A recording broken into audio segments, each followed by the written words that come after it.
The Mirror of Matsuyama. You are listening on YouTube channel named Let's Listen Something. Long years ago in old Japan there lived in the province of Ikago, a very remote part of Japan even in these days, a man and his wife. When this story begins, they had been married for some years and were blessed with one little daughter. She was the joy and pride of both their lives, and in her they stored an endless source of happiness for their old age. What golden letter days in their memory were these that had marked her growing up from babyhood, the visit to the temple when she was just 30 days old, her proud mother carrying her, robed in ceremonial kimono, to be put under the patronage of the family's household god, then her first dolls festival, when her parents gave her a set of dolls and their miniature belongings, to be added to as year succeeded year, and perhaps the most important occasion of all, on her third birthday, when her first obi, broad brocade sash, of scarlet and gold was tied round her small waist, a sign that she had crossed the threshold of girlhood and left infancy behind. Now that she was 7 years of age, and had learned to talk and to wait upon her parents in those several little ways so dear to the hearts of fond parents, their cup of happiness seemed full. There could not be found in the whole of the island empire a happier little family. One day there was much excitement in the home, for the father had been suddenly summoned to the capital on business. In these days of railways and jinrikishas and other rapid modes of traveling, it is difficult to realize what such a journey as that from Matsuyama to Kyoto meant. The roads were rough and bad, and ordinary people had to walk every step of the way, whether the distance were 100 or several hundred miles. Indeed, in those days it was as great an undertaking to go up to the capital as it is for a Japanese to make a voyage to Europe now. So the wife was very anxious while she helped her husband get ready for the long journey, knowing what an arduous task lay before him. Vainly she wished that she could accompany him, but the distance was too great for the mother and child to go, and besides that, it was the wife's duty to take care of the home. All was ready at last, and the husband stood in the porch with his little family round him. "Do not be anxious, I will come back soon," said the man. "While I am away, take care of everything, and especially of our little daughter." "Yes, we shall be all right, but you must take care of yourself and delay not a day in coming back to us," said the wife, while the tears fell like rain from her eyes. The little girl was the only one to smile, for she was ignorant of the sorrow of parting, and did not know that going to the capital was at all different from walking to the next village, which her father did very often. She ran to his side, and caught hold of his long sleeve to keep him a moment. "Father, I will be very good while I am waiting for you to come back, so please bring me a present." As the father turned to take a last look at his weeping wife and smiling, eager child, he felt as if someone were pulling him back by the hair, so hard was it for him to leave them behind, for they had never been separated before. But he knew that he must go, for the call was imperative. With a great effort he ceased to think, and resolutely turning away he went quickly down the little garden and out through the gate. His wife, catching up the child in her arms, ran as far as the gate, and watched him as he went down the road between the pines till he was lost in the haze of the distance, and all she could see was his quaint peaked hat, and at last that vanished too. "Now father has gone, you and I must take care of everything till he comes back," said the mother, as she made her way back to the house.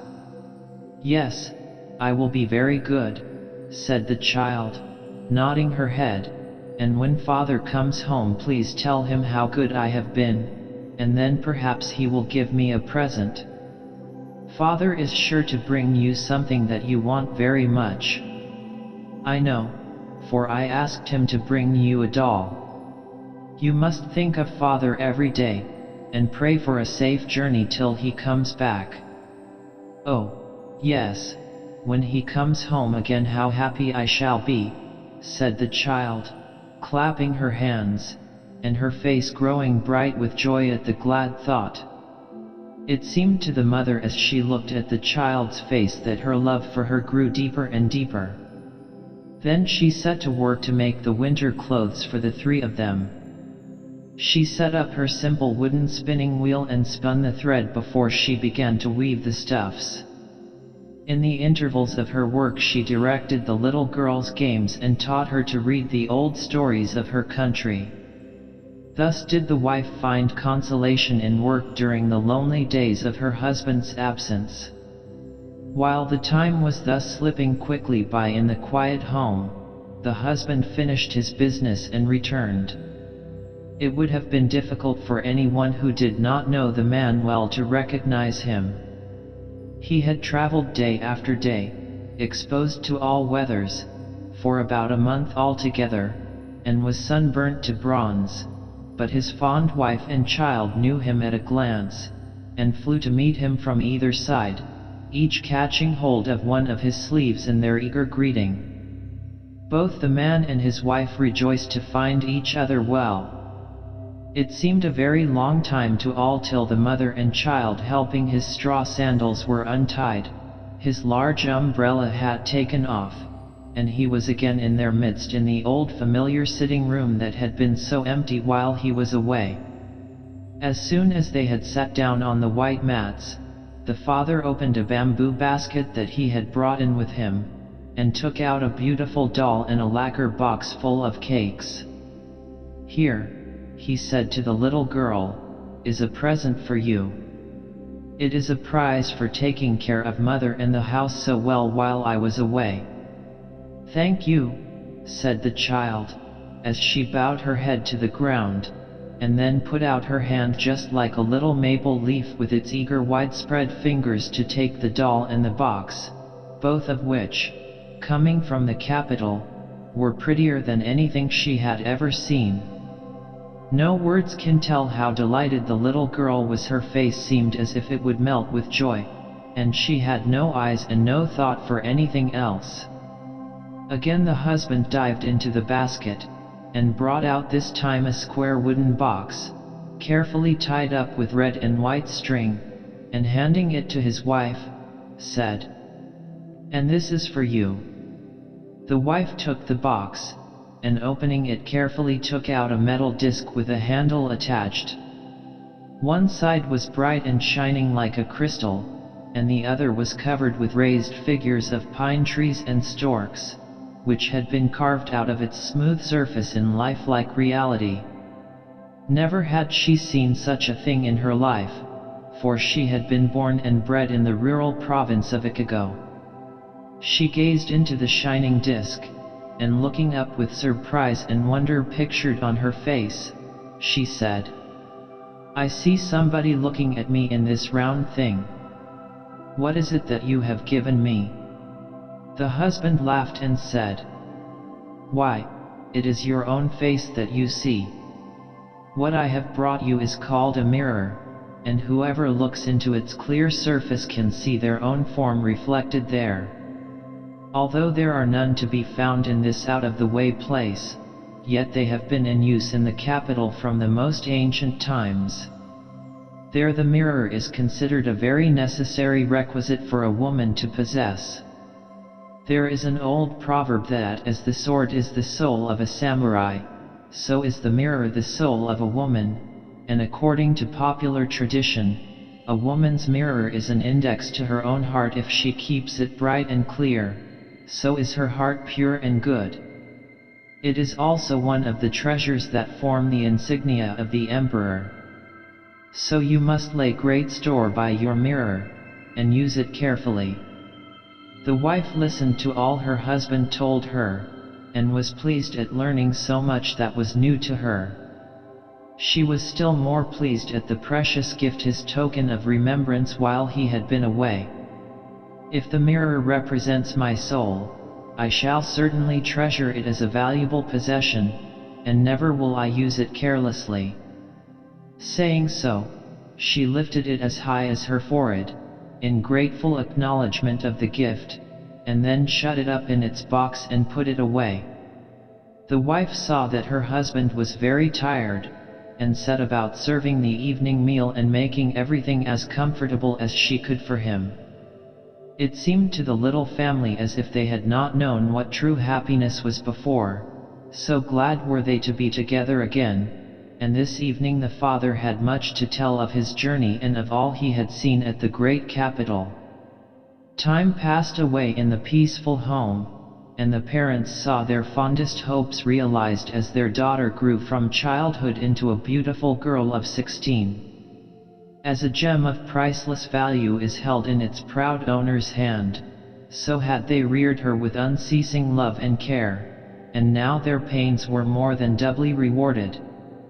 What a comfort she was to her mother as she went about the house taking her part in the housekeeping, and how proud her father was of her, for she daily reminded him of her mother when he had first married her. But, alas! In this world nothing lasts forever. Even the moon is not always perfect in shape, but loses its roundness with time, and flowers bloom and then fade. So at last the happiness of this family was broken up by a great sorrow. The good and gentle wife and mother was one day taken ill.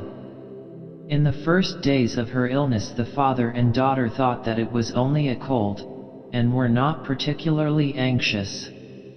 But the days went by and still the mother did not get better, she only grew worse, and the doctor was puzzled, for in spite of all he did the poor woman grew weaker day by day. The father and daughter were stricken with grief, and day or night the girl never left her mother's side. But in spite of all their efforts the woman's life was not to be saved. One day as the girl sat near her mother's bed, trying to hide with a cheery smile the gnawing trouble at her heart, the mother roused herself and taking her daughter's hand, gazed earnestly and lovingly into her eyes. Her breath was labored and she spoke with difficulty. "My daughter, I am sure that nothing can save me now. When I am dead, promise me to take care of your dear father and to try to be a good and dutiful woman." "Oh, mother," said the girl as the tears rushed to her eyes, "you must not say such things.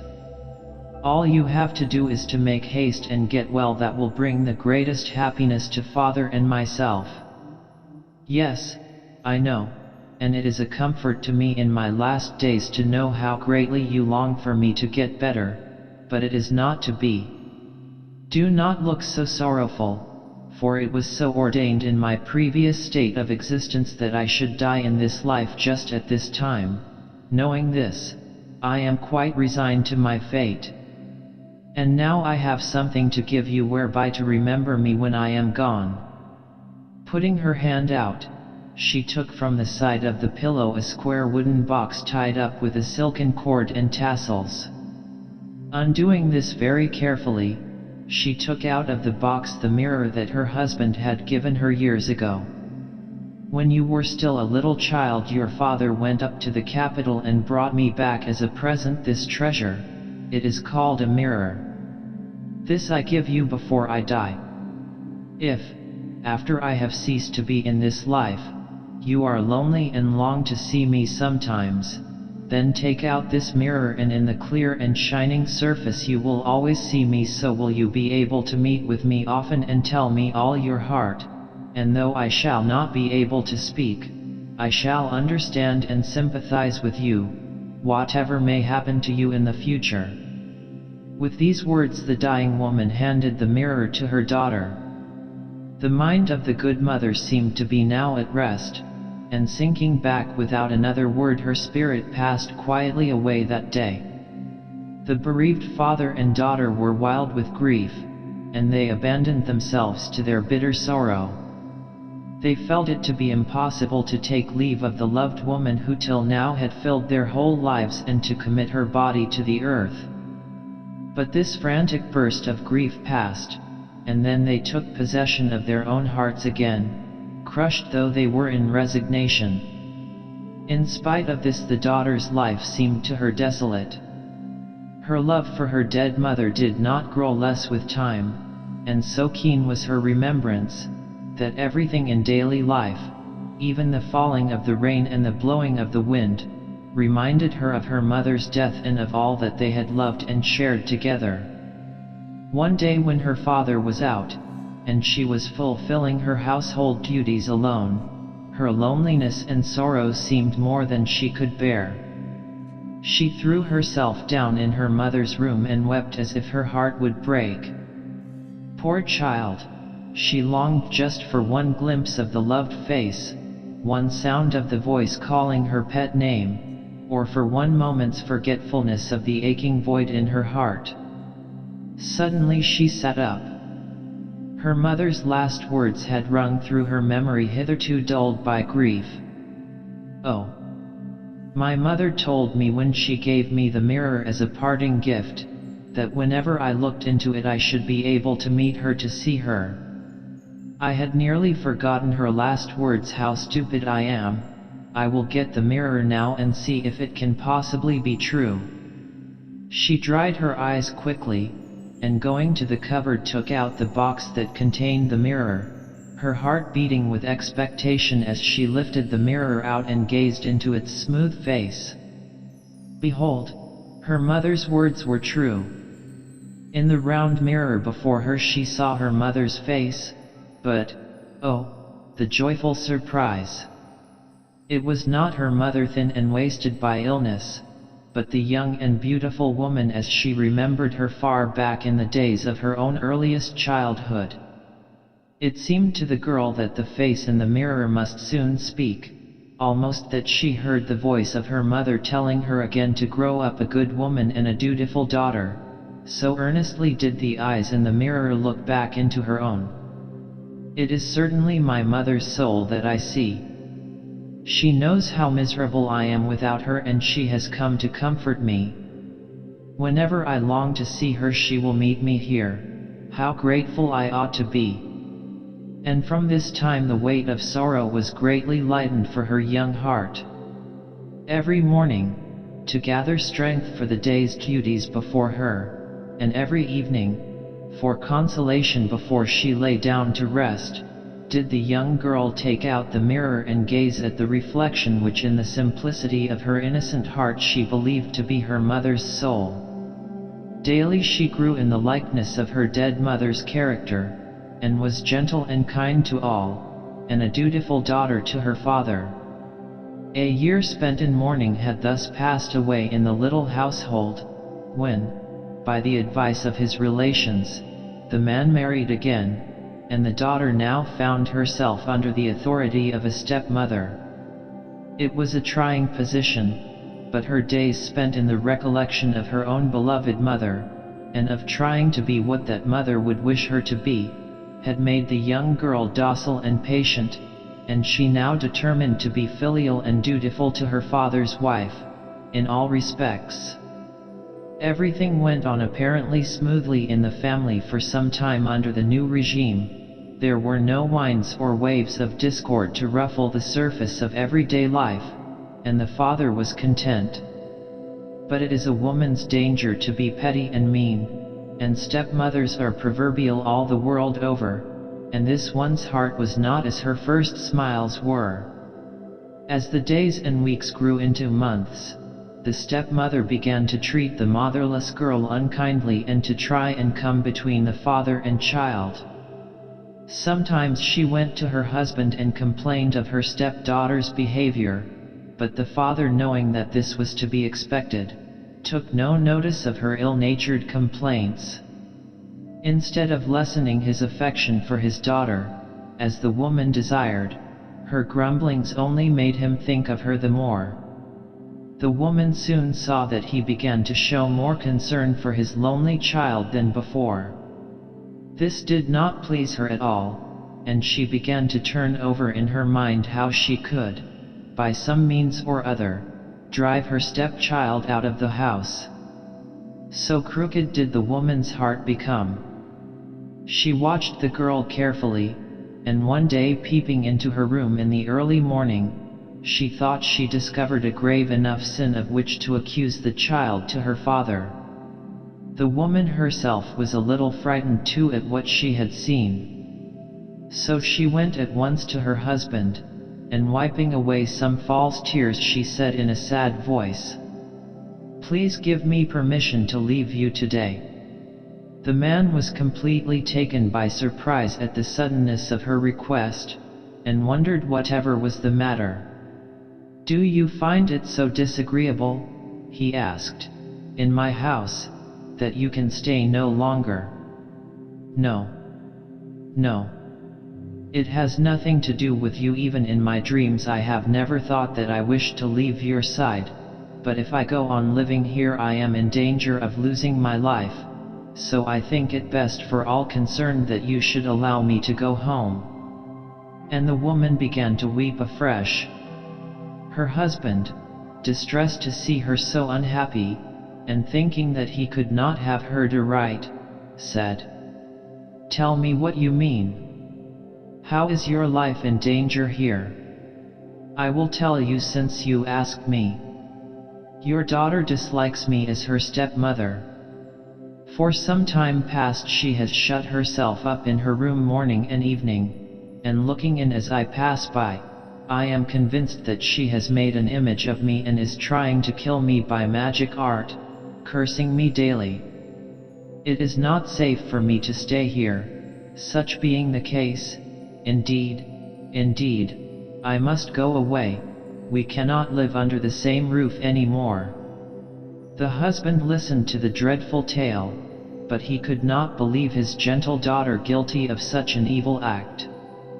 He knew that by popular superstition people believed that one person could cause the gradual death of another by making an image of the hated one and cursing it daily, but where had his young daughter learned such knowledge? The thing was impossible. Yet he remembered having noticed that his daughter stayed much in her room of late and kept herself away from everyone, even when visitors came to the house.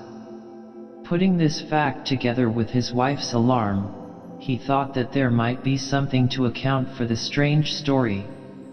His heart was torn between doubting his wife and trusting his child, and he knew not what to do. He decided to go at once to his daughter and try to find out the truth. Comforting his wife and assuring her that her fears were groundless, he glided quietly to his daughter's room. The girl had for a long time past been very unhappy. She had tried by amiability and obedience to show her goodwill and to mollify the new wife, and to break down that wall of prejudice and misunderstanding that she knew generally stood between step-parents and their step-children. But she soon found that her efforts were in vain. The stepmother never trusted her, and seemed to misinterpret all her actions, and the poor child knew very well that she often carried unkind and untrue tales to her father. She could not help comparing her present unhappy condition with the time when her own mother was alive only a little more than a year ago. So great a change in this short time. Morning and evening she wept over the remembrance. Whenever she could she went to her room, and sliding the screens to, took out the mirror and gazed, as she thought, at her mother's face. It was the only comfort that she had in these wretched days. Her father found her occupied. In this way, pushing aside the fusuma, he saw her bending over something or other very intently. Looking over her shoulder, to see who was entering her room, the girl was surprised to see her father, for he generally sent for her when he wished to speak to her. She was also confused at being found looking at the mirror, for she had never told anyone of her mother's last promise, but had kept it as the sacred secret of her heart. So before turning to her father she slipped the mirror into her long sleeve. Her father, noting her confusion, and her act of hiding something, said in a severe manner, "Daughter, what are you doing here? And what is that you have hidden in your sleeve?" The girl was frightened by her father's severity. Never had he spoken to her in such a tone. Her confusion changed to apprehension, her color from scarlet to white. She sat dumb and shamefaced, unable to reply. Appearances were certainly against her. The young girl looked guilty, and the father, thinking that perhaps after all what his wife had told him was true, spoke angrily. "Then, is it really true that you are daily cursing your stepmother and praying for her death? Have you forgotten what I told you, that although she is your stepmother you must be obedient and loyal to her? What evil spirit has taken possession of your heart that you should be so wicked? You have certainly changed, my daughter. What has made you so disobedient and unfaithful?" And the father's eyes filled with sudden tears to think that he should have to upbraid his daughter in this way. She on her part did not know what he meant, for she had never heard of the superstition that by praying over an image it is possible to cause the death of a hated person. But she saw that she must speak and clear herself somehow. She loved her father dearly, and could not bear the idea of his anger. She put out her hand on his knee deprecatingly. "Father, Father, do not say such dreadful things to me. I am still your obedient child. Indeed, I am. However stupid I may be, I should never be able to curse anyone who belonged to you, much less pray for the death of one you love. Surely someone has been telling you lies, and you are dazed, and you know not what you say, or some evil spirit has taken possession of your heart.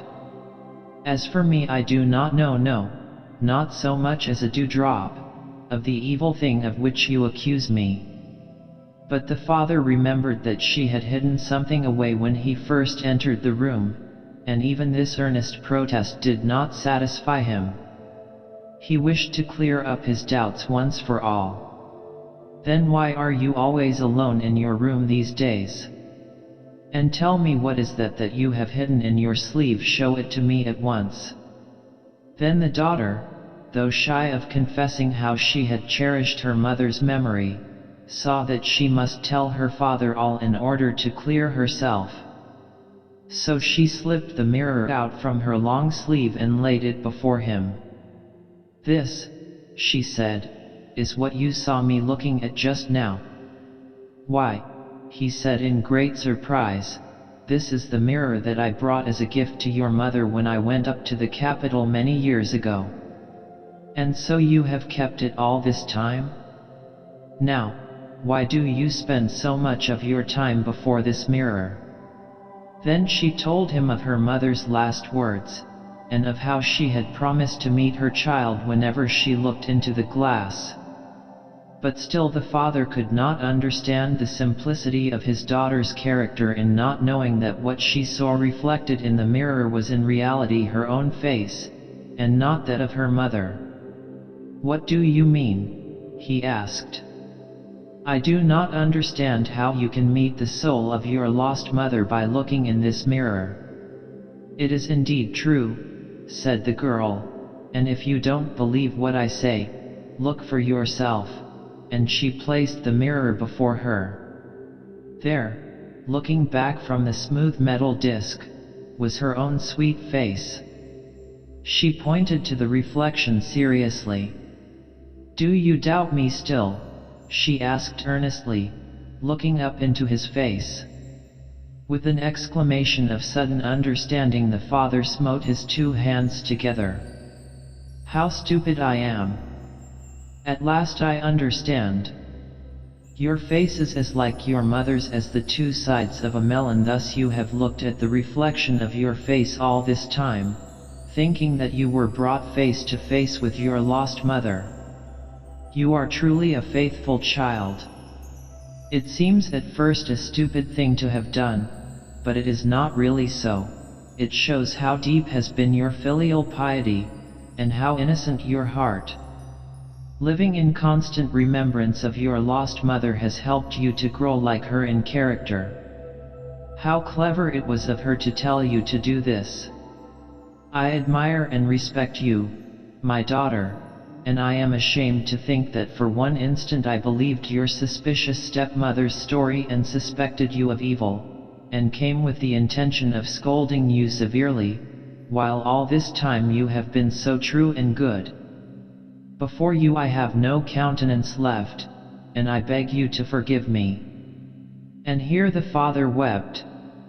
He thought of how lonely the poor girl must have been, and of all that she must have suffered under her stepmother's treatment.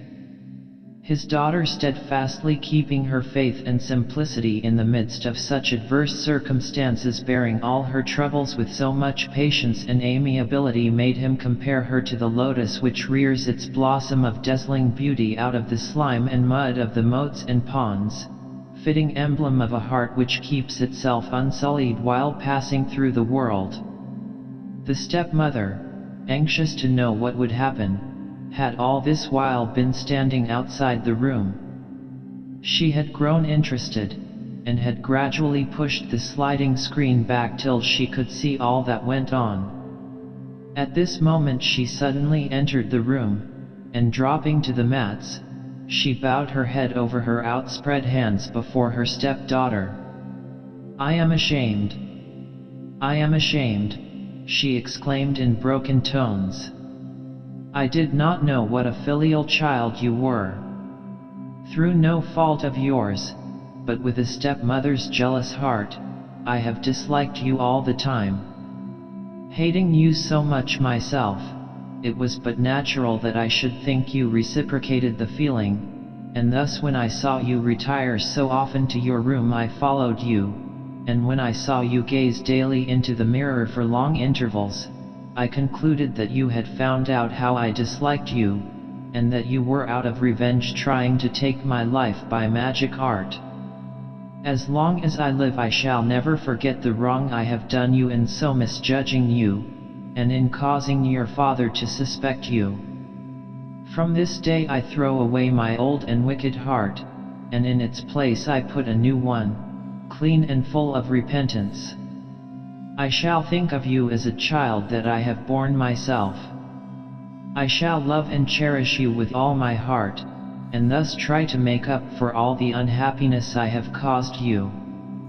Therefore, please throw into the water all that has gone before, and give me, I beg of you, some of the filial love that you have hitherto given to your own lost mother." Thus did the unkind stepmother humble herself and ask forgiveness of the girl she had so wronged. Such was the sweetness of the girl's disposition that she willingly forgave her stepmother, and never bore a moment's resentment or malice towards her afterwards. The father saw by his wife's face that she was truly sorry for the past, and was greatly relieved to see the terrible misunderstanding wiped out of remembrance by both the wrongdoer and the wronged. From this time on, the three lived together as happily as fish in water. No such trouble ever darkened the home again, and the young girl gradually forgot that year of unhappiness in the tender love and care that her stepmother now bestowed on her. Her patience and goodness were rewarded at last.